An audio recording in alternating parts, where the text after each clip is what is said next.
I mean, understandably, this is not something you want to broadcast in your family, that there was this child out of wedlock in the 40s. And here she is. And, okay, let's just let her up. And that's the way they are. They're just amazing people. They just enfolded me like I'd been there since I was born. It was amazing.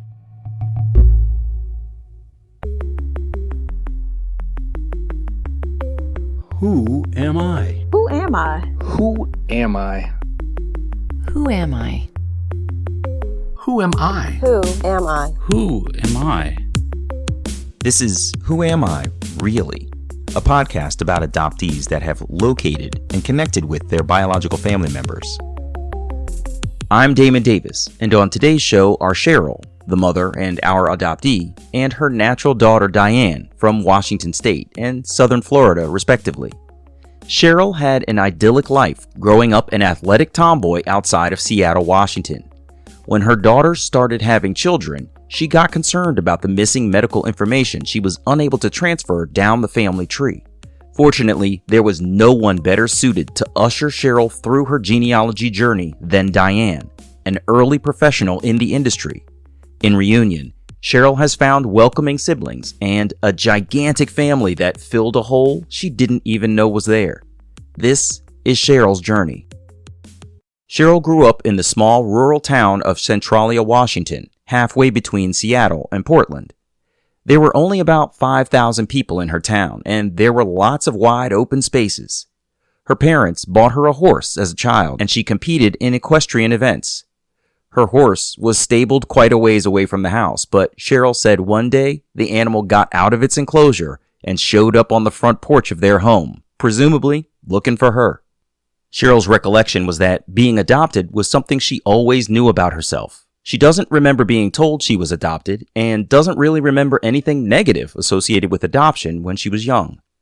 Her adopted family was pretty small, and she only had a few cousins scattered around here and there. She said the classic family tree project at school was one of two events she can recall that brought her adoption to the forefront, flagging her as being a little bit different. When she asked her family how to do the project, since she didn't know her natural history, her folks told her just use their family tree instead, so she did. The other incident was this. I did have one friend who tried to make fun of me one time about being adopted, and I turned to her and I said, well, I was chosen, were you? And walked away. So those are the only two things I can remember as a young person growing up that related to being adopted that I can recall vividly. That's a really funny story, actually. What was your family makeup in the nuclear sense? Did you have siblings? Just my mom and dad, me. Oh, yeah? At one point, I remember my mom telling me that they had an opportunity to adopt another child through the same organization where they got me, and my dad refused. He said, and I'll quote my mother, I have all my love wrapped up in one child. I don't need another one, end quote. Wow, that's really sweet. So I could have had a sibling. But I didn't. That's really cool, though. I mean, to know that he was so focused on you sounds really awesome. Yeah, they were great. They were great parents. I had a really awesome growing up. Cheryl was a good student in school and an athlete. I was curious to know how she was alike and how she was different from her parents. She said she and her dad were both athletes. They went fishing, bowling, and her dad coached her softball team. She was kind of a tomboy, which meant she had less in common with her mother, but Cheryl said her mother was always there, cheering at her games, even if she was accidentally cheering for the other team once in a while. Cheryl's folks had a grocery store, so they were busy 6 days a week, only taking one vacation that she can remember back then. I was curious about when the reality of adoption hit her, that moment when she realized there was another family out there that knew of her existence. I don't remember my age. I don't think I was a teenager yet. You know, you always think about probably around puberty area. You think about, the movies were coming out about princes and all those things, and you kind of sort of wonder what your parents were like or who they were, but it wasn't like Golly, I got to find this out. It was like, the ones I have are just fine. I'm good with these guys. These are awesome people. And when Diane got into this business, when she was in college, she asked to take my DNA as practice for the company she was working for in Utah.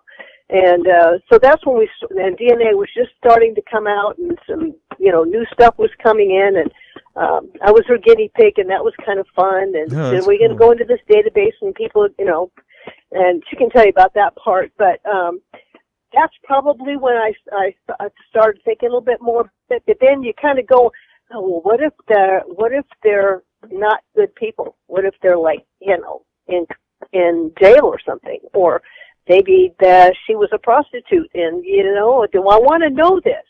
Yeah, so yeah. It was like, no, let's leave this alone. And so, I just never had that drive or that desire, and I didn't want my adopted parents to think they had done something wrong or they weren't enough, because they were.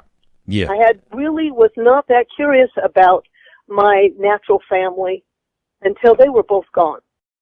Cheryl's daughters were born in the 1970s, before all of the testing that is done now on expectant mothers and newborn children to determine genetic markers for certain conditions. So when her kids were born, Cheryl said she barely thought twice about what she could be passing on to her girls.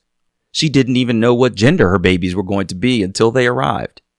In later years, Cheryl and her youngest daughter, Diane, had been working through various stages of search for Cheryl's information, off and on. Cheryl sounded like she felt obligated to learn as much about her own genetic history as possible in order to pass that knowledge of what diseases and conditions to look for down the family tree.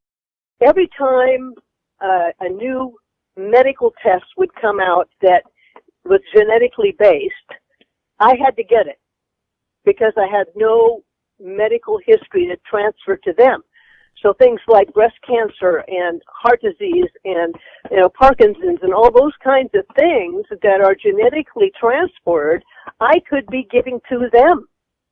Yeah. So I took all the tests. And every time one came out, and you go to the doc and they ask you about your medical history. And do any of your natural family have any of these? And you have to say, I don't know. And that was always frustrating for me and scary, because I didn't know what I could pass to them and to their kids also. Right. So that drove a lot of my wanting to find family, if I could, was the medical aspect of wanting to know the medical history. And then, of course, we got more into the genealogy, and then that kind of looked, where does my family really come from? Diane, Cheryl's youngest daughter, shared that when she was in high school, her English teacher told the graduating senior class the best thing they could do for themselves in college was to find a professor who is researching something they were interested in themselves and get involved.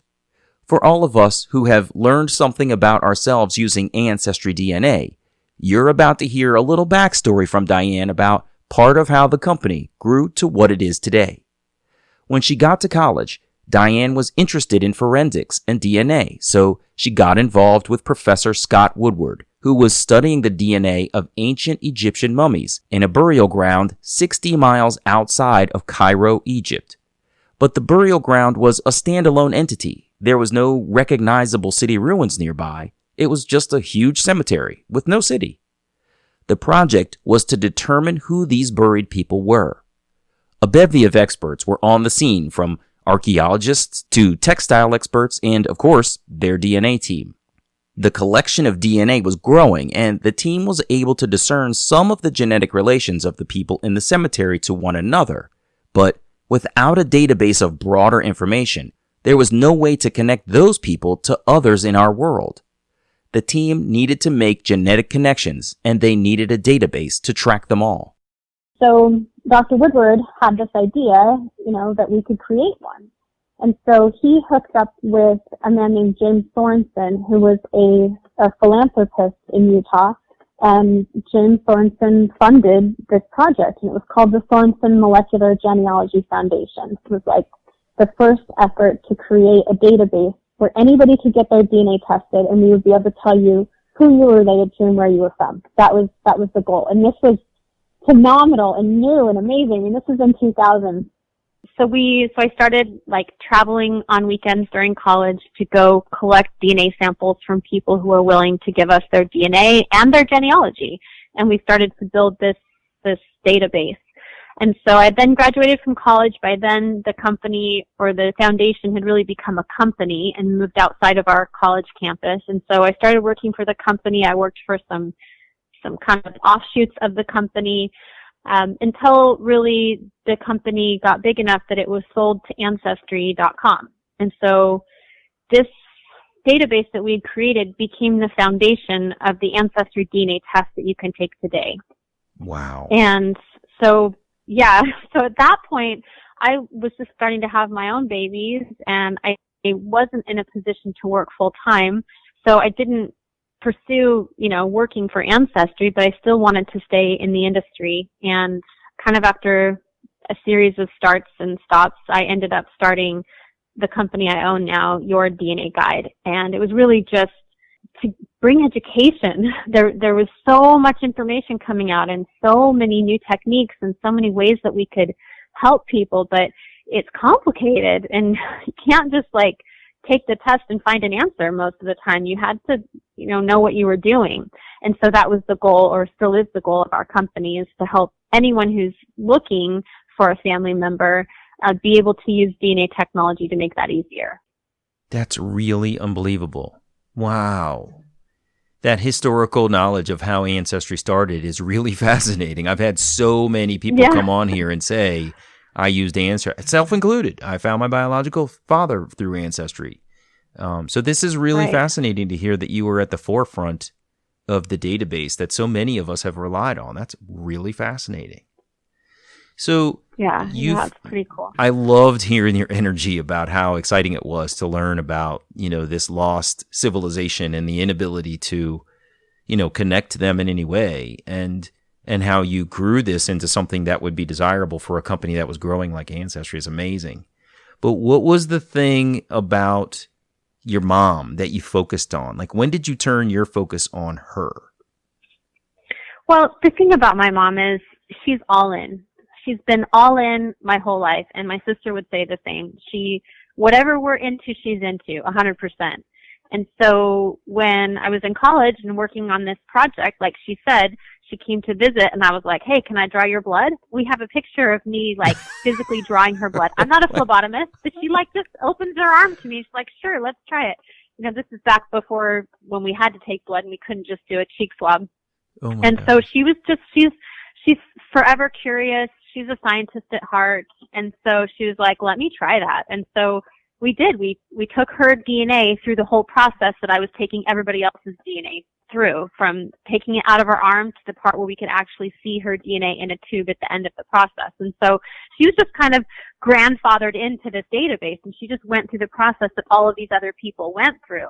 And there were lots of iterations, and eventually that whole database became kind of the first public offering. It was called Gene Tree.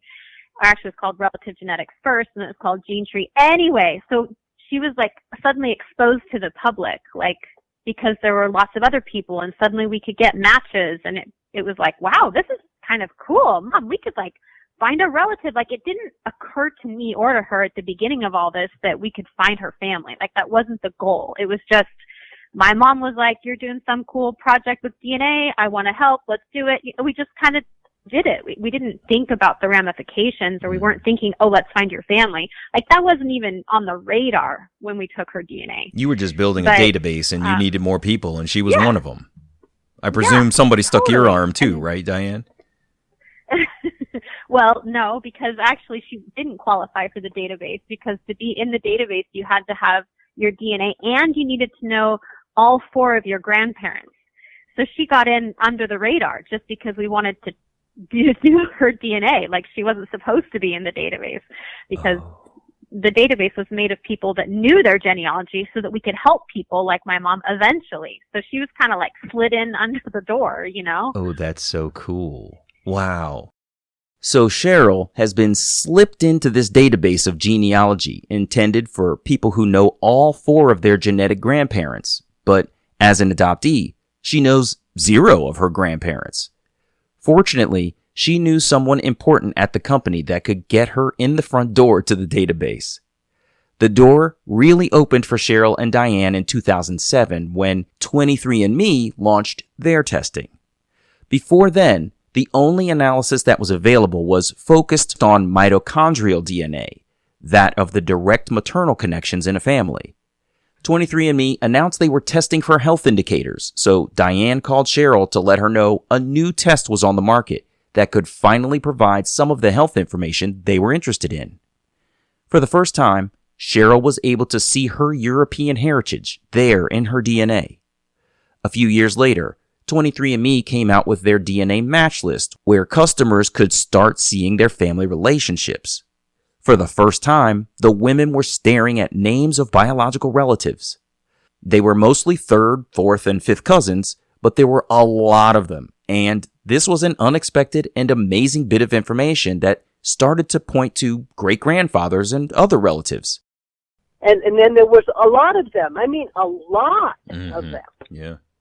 Wow. That's really interesting. And I'm coming interesting. from this family with 6 cousins. I've got a total of 6 cousins in my adopted families on both sides. And now I've got, 60. The first time we looked, it was like 30 people on there that were somehow related to. It was like, whoa.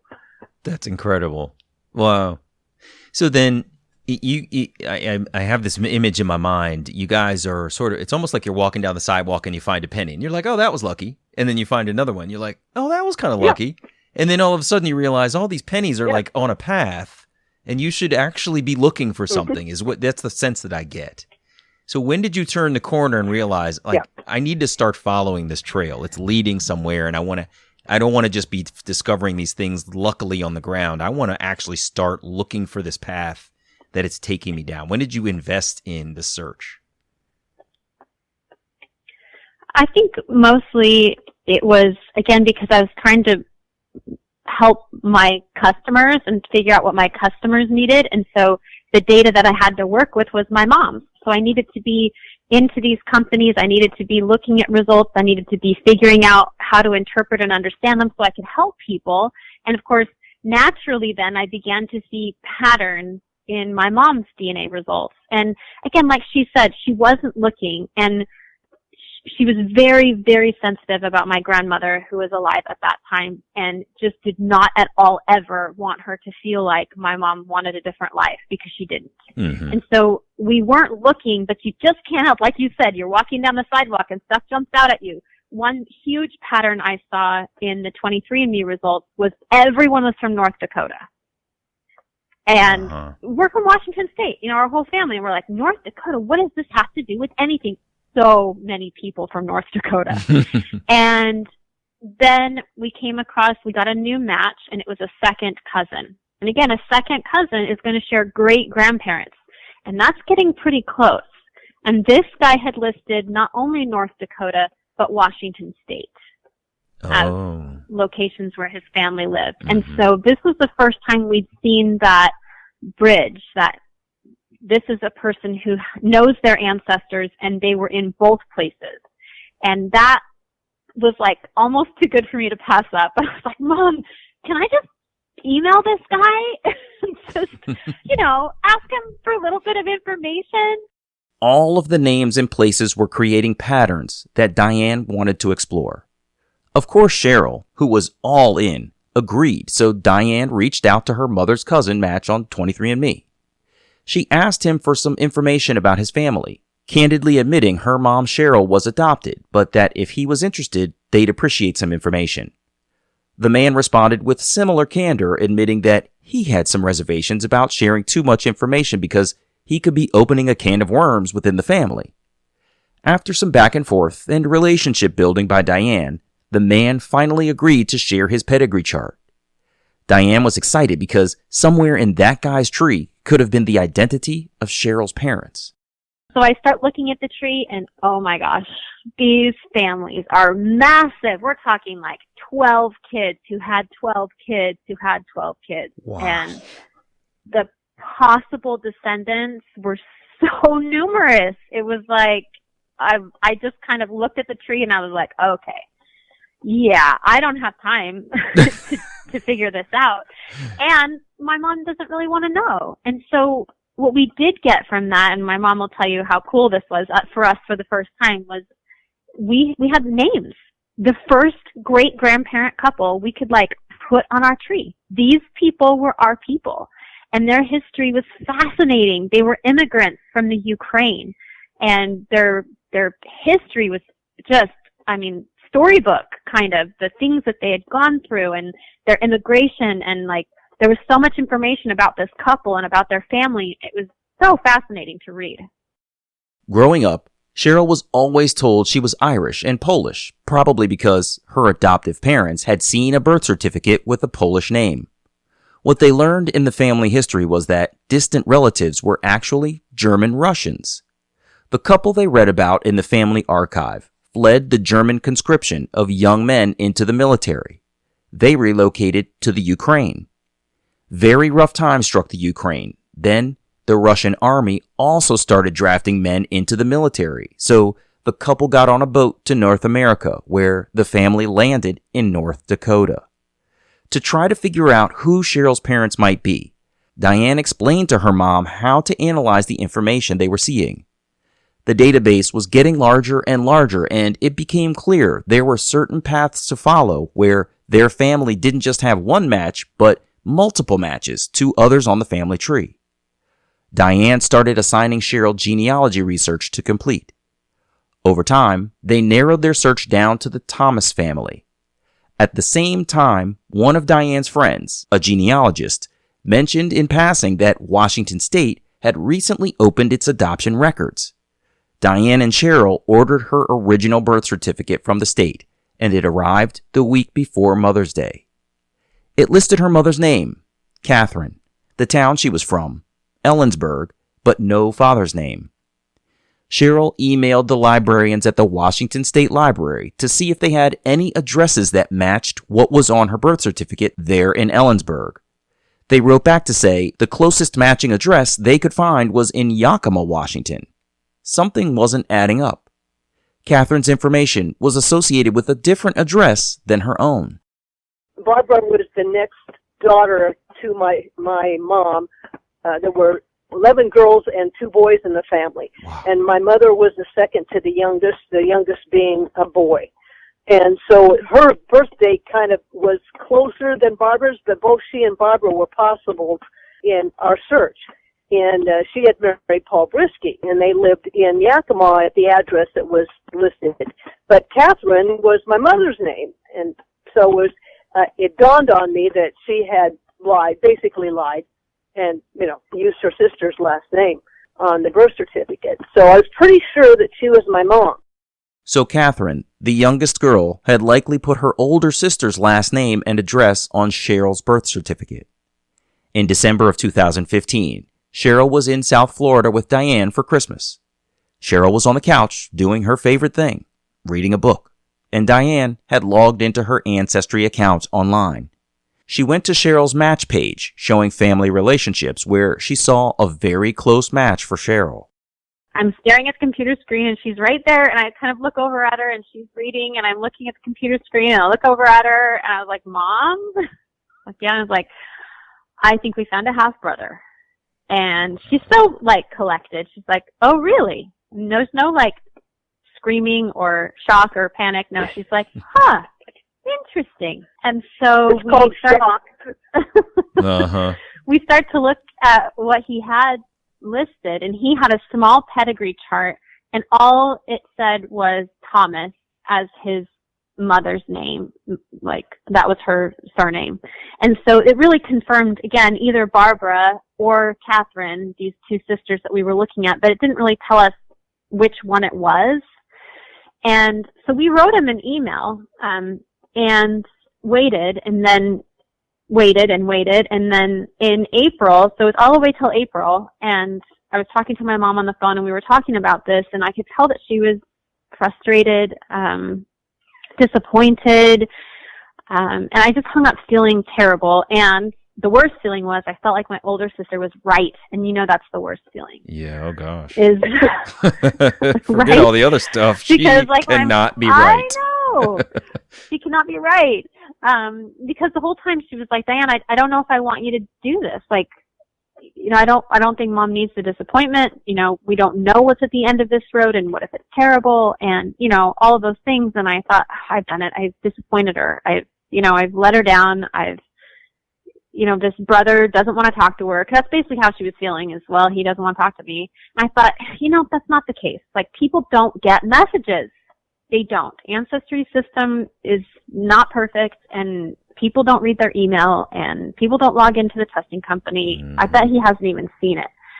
And so a couple weeks later, I was doing a little research. I was going to give a talk to some 18 to 12-year-olds about family history, so I had to make it interesting. And that's really when I went looking on Family Search, and I just put in the name Catherine Thomas, and I found her obituary. And right there in the obituary were listed all of the children, and I could tell from the username of the person at Ancestry that one of those sons was this man that we matched. Diane asked Cheryl again for permission to reach out to the half-brother, but the only phone number she could find was for a different brother, not the one on Ancestry.com. And it wasn't even his phone number, it was the brother's son's phone number. So when Diane called, Cheryl's nephew's wife answered the phone. When Diane asked for Cheryl's brother, Jack, the wife said she had the wrong number and clarified that Diane had called Jack's son's home. Diane asked for Jack's number, so the daughter-in-law got suspicious and asked who was calling. And I said, I think that we're family. That's all I said. And she's like, oh, okay, sure. And she gives me his number. She says, oh, by the way, when you call, they won't answer because they never answer numbers they don't recognize. So just leave a message and they'll call you back. And I said, okay. Great tip. And sure enough, that's what happened. Wow. Yeah, it rang all the way to the answering machine. I just said, hi, I think we might be family. I'd love to talk to you about it. Please call me back. And I had just hung up the phone and kind of caught my breath after like thundering heartbeat. And he called me back like right away.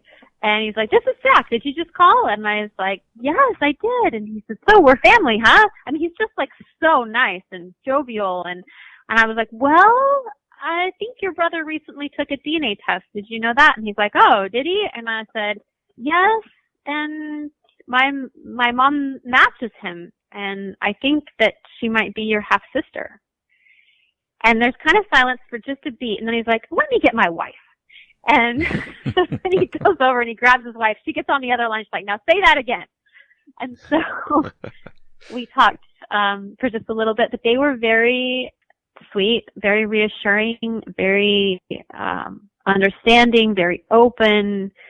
And eventually, we talked maybe 20 minutes or so. And then he said, well, I'd love to talk to your mom. And so I gave them her phone number and they called her. So what was that call like, Cheryl? Well, Diane had called me and gave me a heads up. I said, you might get a call from your brother. I said, my what? And so I said, okay. And so the phone rings, and I say hello, and he says, hello, my name is Jack, and I think I'm your brother.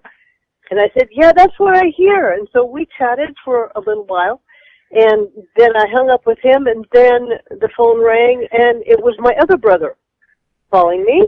And the one that had put his DNA in that started this whole thing. Mm-hmm. And it was like, well, I guess you're family. And yeah, okay. And it was very accepting and interesting. And we set up a meeting between my sister. I also have a sister.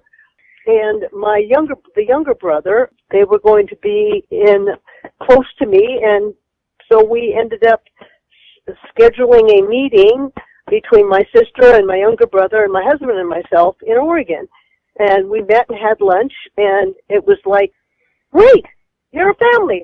Hugs, great, come on, here we go. And my older brother had a daughter that lived in Olympia, which is about 30 minutes from us, and they came, grabbed her and her husband, and they came over to our house to meet us and had lunch with us here. And it was like, okay, well, I guess we're a DNA match, so you must be my sister, and I must be your brother. And we just chatted and talked about what life was like growing up. They were in 3 hours from me. My entire life, they've lived 3 hours away from me. And it's just like, hooray. And they decided they wanted to have a family reunion. So in August of that year, there was a family reunion at my younger brother's house in Spokane, and there were like 40 people there that I'm related to. 40 people. God. Oh my gosh, I went from 6 cousins to 40 people. That's unbelievable. And that wasn't all of them. It was like, and everybody was, yay, hug, hi, Auntie, and all these people were calling me Auntie, and I'm, oh my gosh. And Diane and Denise both came with me and my husband, and as it turned out, my older brother had an adopted daughter who was in the military, and she's dark-skinned, and she was in the Navy, and they were in the Med, and every time they landed in a port, all the people thought she was a native, and so she decided that she wanted to do a DNA test to find out what her genetic background was, and had given the DNA test to my brother and his wife for a Christmas present. That's how he ended up in Ancestry to get a hit. That's incredible. It was simply the fact that she'd given him a gift. It was. Wow. Yeah. Oh, yeah. My God, that's amazing. And she was adopted herself. And it's been great. I mean, I can actually say I have 2 brothers and a sister, and it sounds like it's true now after 4 years. It finally sounds like it's true. It doesn't just sound like you're telling somebody else's story. Like, it literally feels like, yeah, I'm speaking of my own family. Wow. Yeah, I can imagine. It takes a while for that to set in. Yeah. Especially as an only child, Yeah. Yeah. Dang, that's amazing. Yeah. Since the family didn't know Cheryl existed, her natural mother would not have shared much of her story with them as to why Cheryl was relinquished. But she could get answers from the siblings about what kind of person her birth mother was. She was a hard-working, outgoing, gregarious woman who got married very young. Her husband, Cheryl's sibling's father, took off with a younger woman, leaving their mother, Catherine, to fend for herself. Catherine took her children and her disabled sister to their sister Barbara's place in Yakima, where they stayed in a 1-bedroom bungalow with the children, everyone sharing a small bed or the couch to sleep on. Catherine worked nights as a waitress, and when she got home in the morning, the kids went off to school while she slept. They lived that way for quite a while until Catherine was able to save enough money to buy her own home. Cheryl also said, she was very religious. They're a little miffed that even as adults, she never told them about me. Mm-hmm. However, they did say that now it makes more sense to them that she would go to church every morning every day, not just on Sundays. And they looked at me and they said that she was praying for you. Oh, wow. How'd that make you feel when you heard that? I cried. Cheryl said that Catherine, who was Catholic, unmarried, and pregnant in 1949, couldn't afford to have another child in that 1-bedroom home. Social norms of the time frowned on her situation. She went to a home for unwed mothers in Seattle. Unfortunately, later a huge fire destroyed the facility, eliminating any chance of Cheryl retrieving her records from that home. Cheryl said she asked her adoptive parents about her birth mother from time to time, and her folks said they thought they saw her once.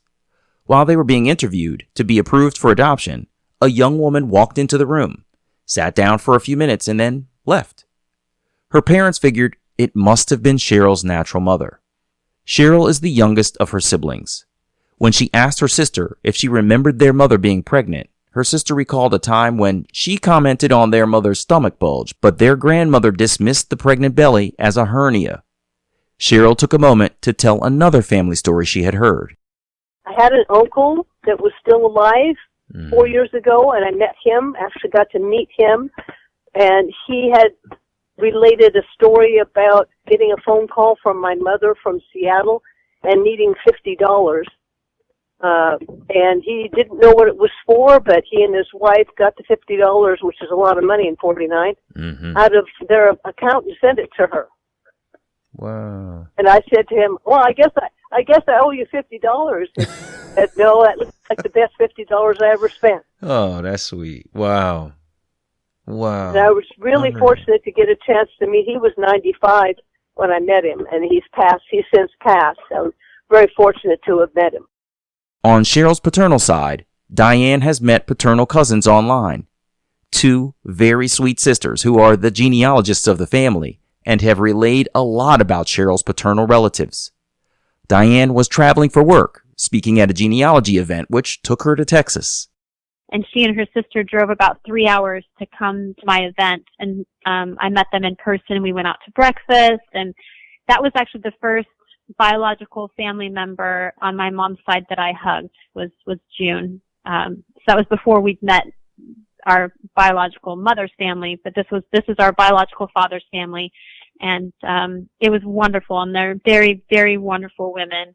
The genetics and the genealogy, figuring out who is the dad on this side, has been a little trickier for a couple of reasons.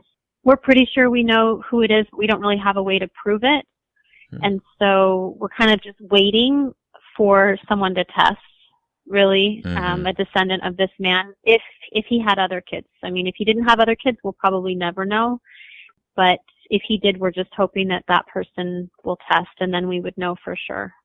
Everything on that side, except for June, has all been further distance away. So interesting. We're wondering if he maybe never had children. Oh, so you Which haven't... is so sad, because then I really want to meet him and say, he could still be alive. I mean, most likely he's passed away, but he could still be alive, and say, you have a daughter, and, what if you never had kids? I hear you. Wow. Yeah. Cheryl could be a gift. Unbelievable. Cheryl, may I ask you, I know you didn't want to search, especially when your adopted parents were alive. Those were your folks, and you loved them, and you are that is your family. But what is your guess about how they might have felt about this search? I think they would have been all right with it. They might have even been interested to meet her, to see if that really was her that came into the room when they were being interviewed. I never broached the subject with them. I mean, I had asked about, and they had told me what they knew, as much as they knew. And they thought that they had seen her phone number in the Seattle phone book.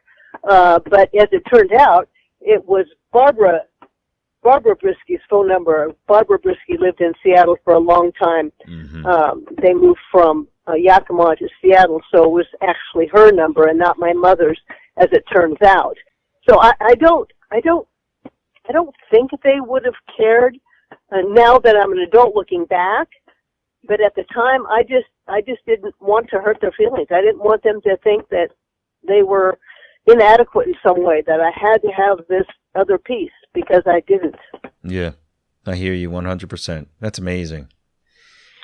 But now that she has the piece, like when we were driving home from that reunion that we went to, so the reunion was in Spokane, and so we drove over there, and my daughter was with us, and on the drive back, I can't even tell you the transformation that I've seen in my mom after meeting her family.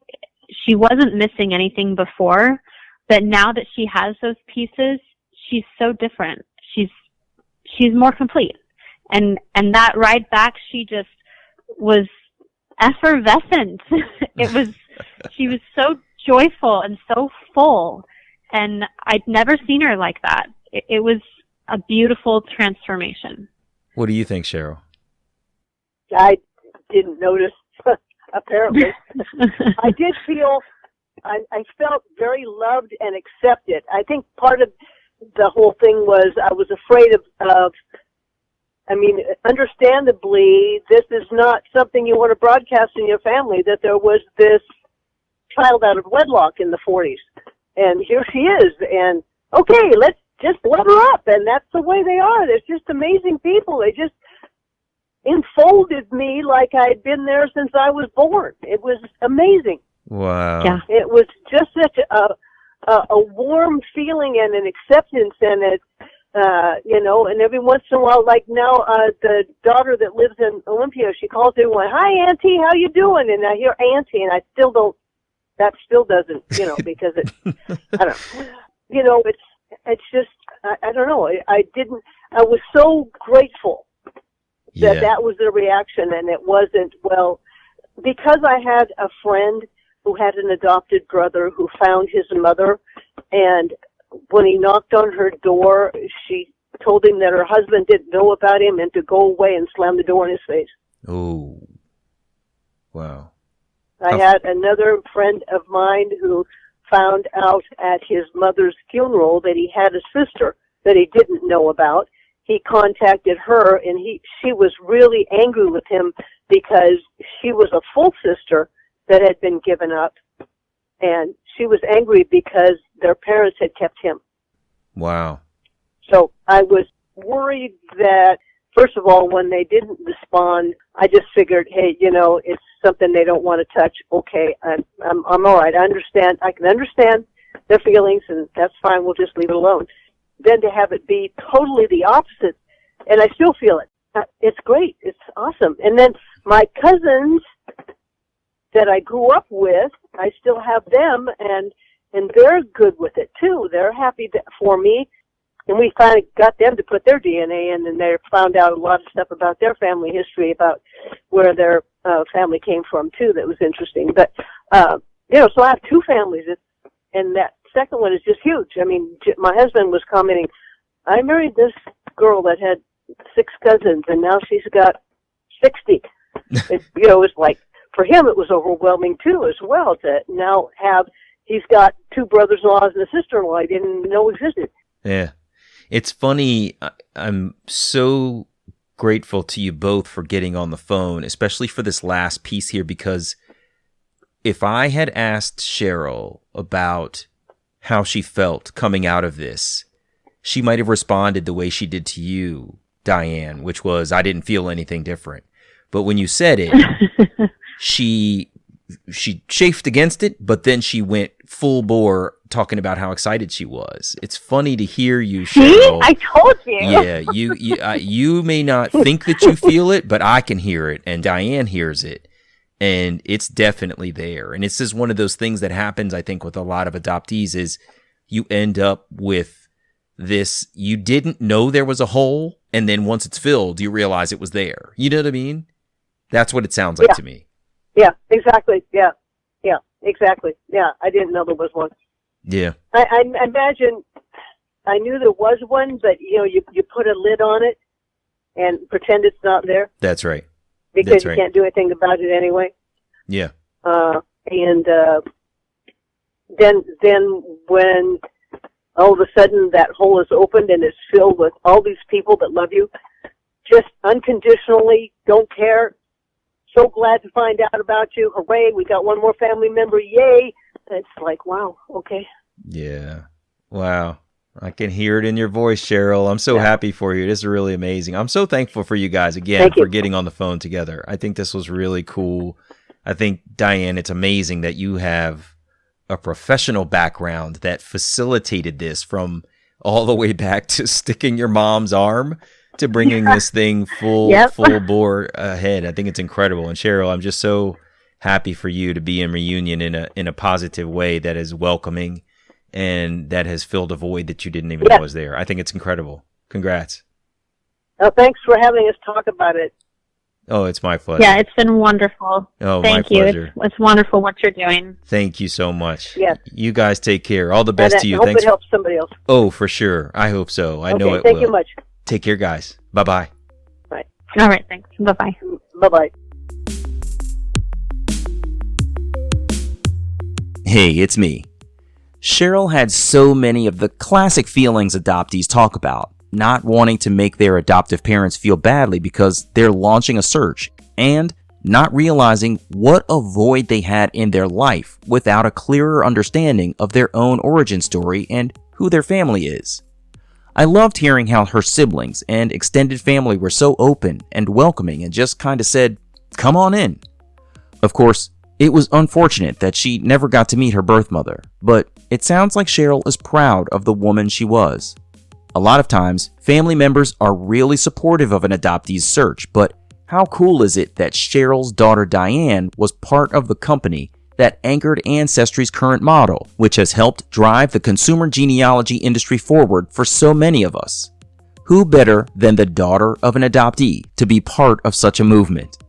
Diane's company is called Your DNA Guide, which you can find online at yourdnaguide.com.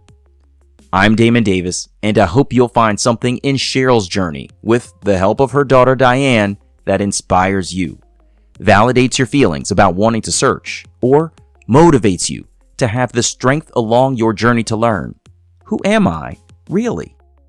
If you would like to share your adoption journey and your attempt to connect with your biological family, please visit whoamireallypodcast.com/share. You can follow the show at facebook.com/WAIReally or follow on Twitter at WAIReally. If the show is meaningful to you, you can support me with a contribution to keep it going on patreon.com/WAIReally. Please subscribe to Who Am I Really on Apple Podcasts, Google Play, or wherever you get your podcasts. It would mean so much to me if you took a moment to leave a 5-star rating there. Those ratings can help others to find the podcast too. And if you're interested, you can check out the story of my adoption journey, Who Am I Really? An Adoptee Memoir, on Amazon.com, on Kindle, or as an audiobook on Audible. I hope you'll add my story to your reading list.